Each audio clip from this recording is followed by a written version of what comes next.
welcome back to Vintage Story. So today we are going to have a look and see if we can get the bees set up in our house. And I think the best thing to do for that will be to set up a fence, and I think we might decide to move our fire pit for the coal, because ideally we want to have a situated tree at the ready. And I'm thinking maybe that tree over there, so we can expand out slightly. Not too far, because we know there's a bear around here somewhere. In fact, is that the bear right there? No. So we will place some fencing down around here, and then we will close that area off. And from there, we will go and get the bees and bring them back and give them their new home.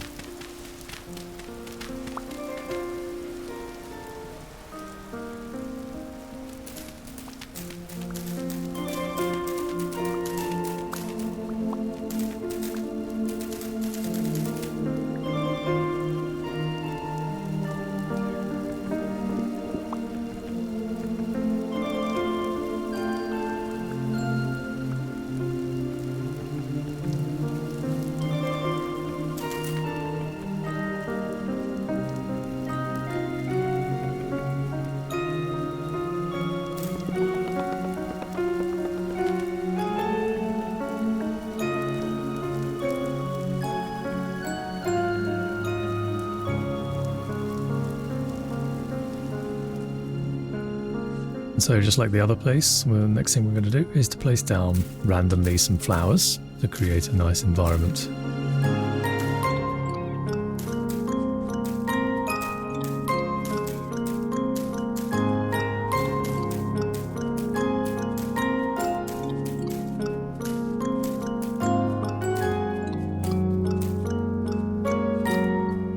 And another thing we're going to need to do is to make a couple of empty skeps to be populated. And also we want to create some places to place our skeps, and I find usually that if I place one on each corner, then it can populate a couple of skeps, maybe even 4.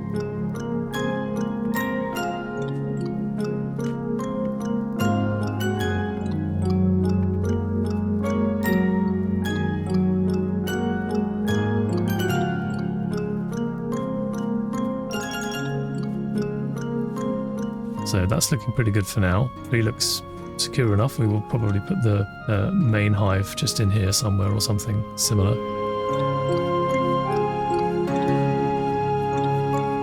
Now we will drop off some of these extra bits and pieces, and we will go and collect the other skep.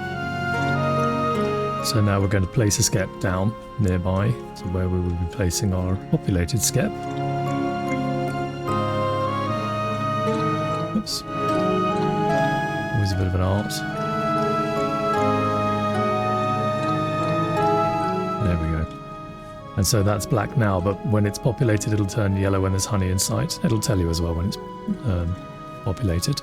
We also need to do a scarecrow as well, which will protect us in case the bees get angry when we take their honey. There we go, straw dummy. Very simple, 1 stick and 2 hay grass bales. Which of course I don't have enough. Let's fix that quickly.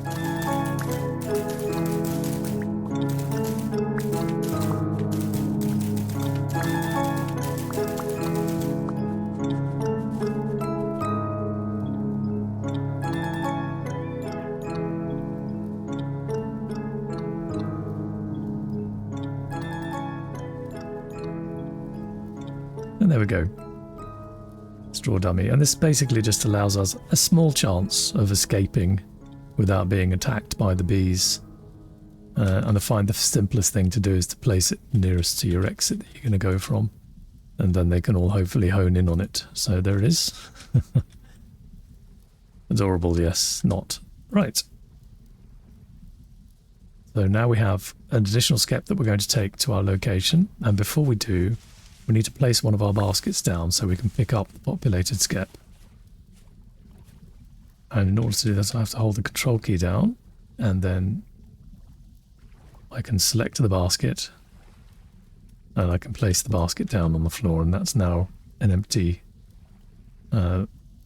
slot, and if I had had that basket, if I had one of these items in the last boxes, these 3 boxes here, when I placed that basket down, it would have kept those items in that box.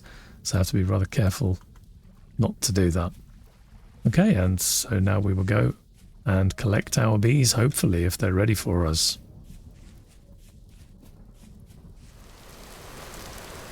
And so here we are, coming up on our little honey area, our little bee heap, and hopefully our skep is ready to take now. Oh, this is good. Large population. Okay, this is excellent. So now I can pick this up. And there you go, you can see that it's populated it now into the rear slot. And what I'll do to make sure that we get some more coming through, I will then place another one. There we go. And we can come back at some point, hopefully, and some more bees in there if we ever need them. And so now we take our populated skep back to our little bee area at home.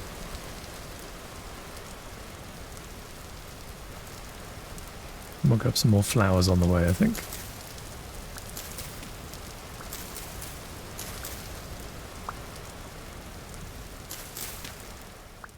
And so now we return with our populated skep. And in the same way that we placed the basket down the previous time, you see if I scroll the wheel, it will flick between 1 and the 0. But if I hold the control key, it will allow me to go through this. And then I should now be able to place this populated skep where I want it to be.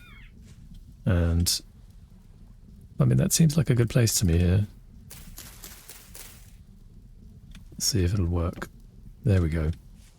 So hopefully this skep will now populate the other skeps that we have. We will make some more. I need quite a lot of reeds to be able to make the skeps, but I will continue gathering and I'll put another 3 up. And then over time they will slowly begin to populate as well. I'll also throw down some more of these flowers. Super important, the more flowers you have, the more productive the bees are. And the happier they are.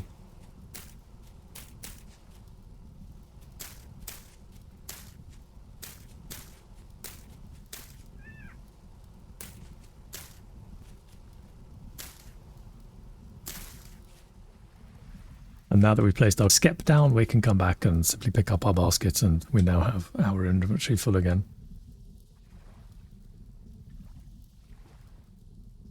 So on one of the previous episodes, a viewer gave me some tips about the hide in the game, which I was not aware of, and that is that they are now perishable. We can see we have some rot in here now, and I believe that is from some of the previous hides we had collected. And if we look at these, you can see this rawhide here is fresh for just another 22 hours. And then we have one here that is 70% spoiled. So these are going to be pretty much useless by the time we get around to it. I wanted to place them inside this vessel to preserve them for a bit longer. And we have some more rot here as well, actually. And I can show you, in fact. So if I take this 22-hour fresh one and place it inside this container, it's still 22, 21 hours now. The suggestion was also to bury it as well, which I understand is probably the most important part of that process. So for now, we will just accept that this hide is probably lost. It's easy enough to get more from hunting. And we will try to set up something where we will preserve properly the leather in future so we don't waste it quite so much.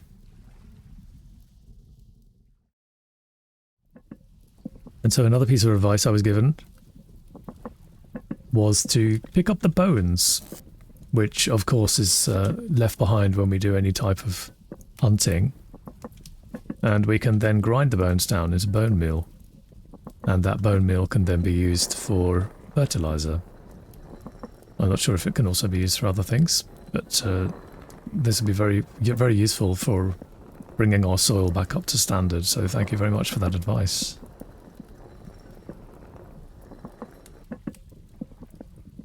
And there we are, bone meal. Great for plants.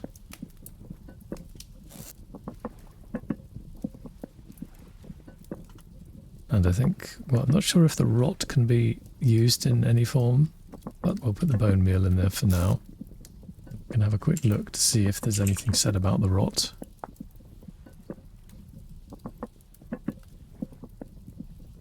it can be used for compost, yeah, that's good. And so we need, in a mixing barrel. Okay, so we basically create a mixing barrel then. Ah, we can make terra preta, can we? Okay, that's very good. This is all new to me. So 64 litres of rot will give us 16 pieces of compost. So we will do that later. We will place a barrel down and we will start to get that broken down. Now in the previous episodes, I discovered that by setting the creatures to passive, it had also, unfortunately, created an issue with the drifters, where they were also passive. So I made a console change, and I did update the video to say as much, but I'm hoping now if I go out and any have spawned, that we should now see a very different reaction from them. So let's go and have a look, see if we can't find some. The rift activity is very low at the moment, so there probably won't be that many, if any. I'll definitely keep my eyes open.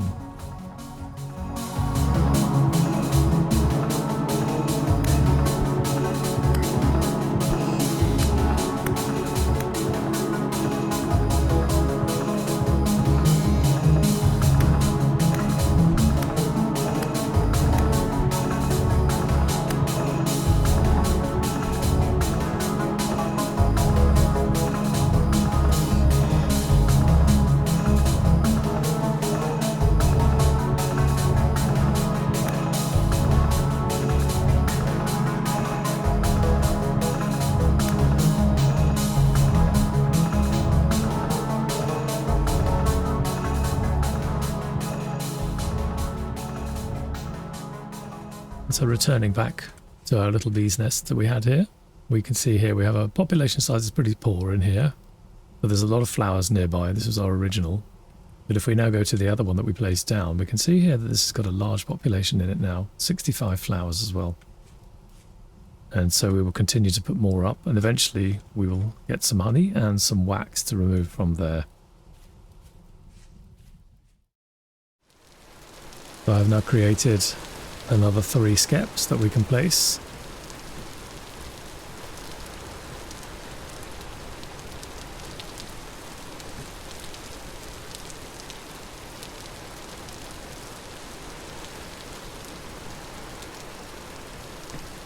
There we go. So hopefully over time we will end up with a nice amount of honey and wax coming through, and we can start making lanterns, and the honey can also be used for foods. And I believe the wax can also be used to seal the little crock pots that we can place food inside, so it can preserve them for even longer.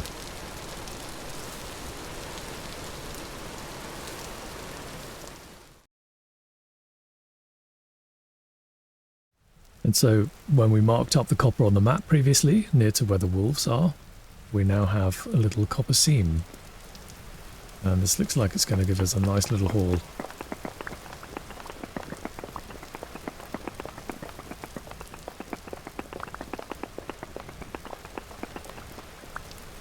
It's also possible that the seams can spread further down, but for now I think we will stop here because that's quite a nice little haul that we've got there, and that will allow us to make some additional tools that we need.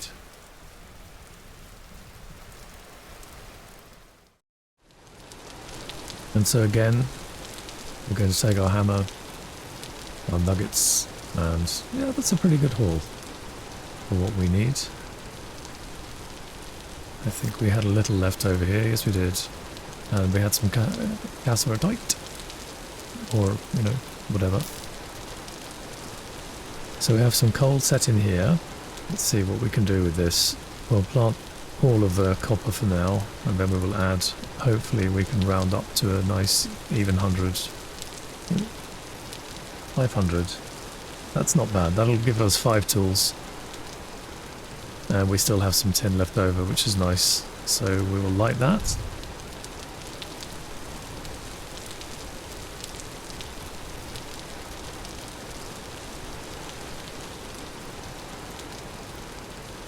And I believe we have the axe mold that we require, which we haven't actually made yet. We do have these as well. Here we go. Shovel and axe head. These are the ones we want. 2 of those, and we'll have a couple of these. And then it would probably be a good idea to make a spare for the pickaxe as well. We should always have 1 spare pickaxe. And I guess we can place that one there.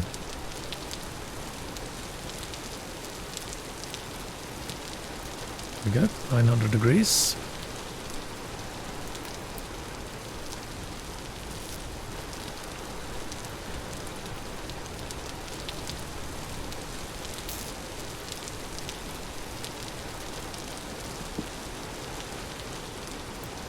And so we can pour these nice and easily, and then these 2 here, they can just be as a backup.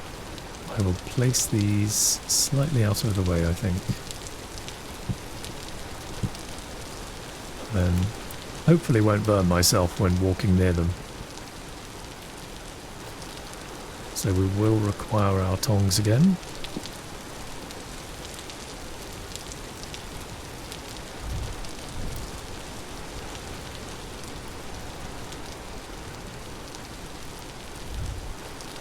And hopefully this shouldn't take too long.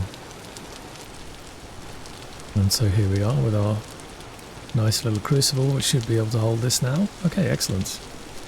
So let's pour the axe.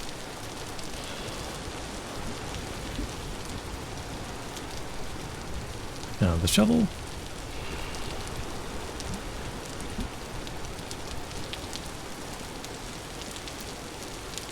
Pickaxe.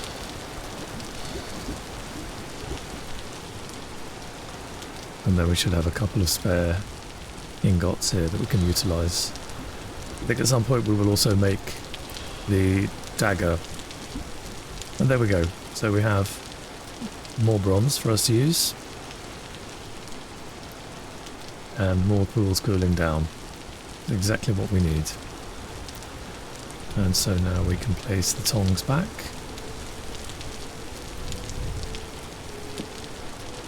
There we go, and we will leave these to cool down. And so it's the following morning, and we can see in here we have some good moisture going on in here, but many of our plants are still at growth stage number 1. And some have managed to get to level 2 now, growth stage number 2. And this will go through the entire stage until we get to the final of, in this case, level 5. When it reaches that, we can then harvest the vegetable. And it would seem that some are having more problems than others growing. It's very, very slow. Grow the onions.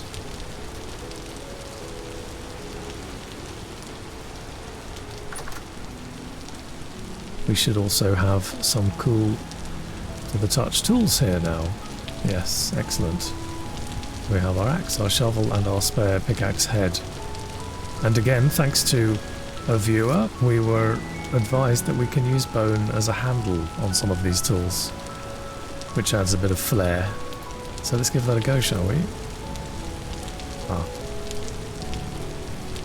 I must have misunderstood something there.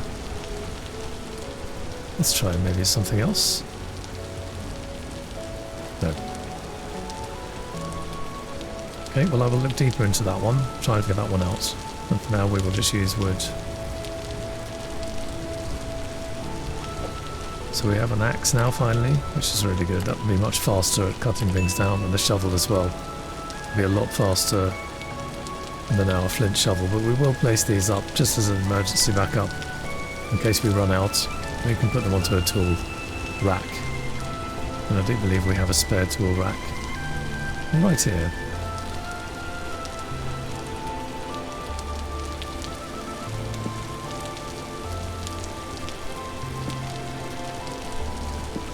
There we go. And the same with our pickaxe, our spare pickaxe. I think it would be prudent to place it also on a rack. What we'll do, I think, with that one is we'll create a new rack. Have that on the other side of the door. And then I think maybe we can take the hammer, the chisel, and place those over to nearer to the anvil, where they're more likely to be worked with.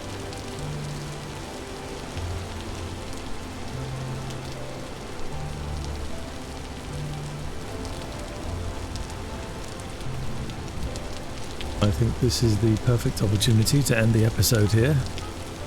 So thank you for joining me, and I look forward to seeing you on the next one. Until then, bye bye.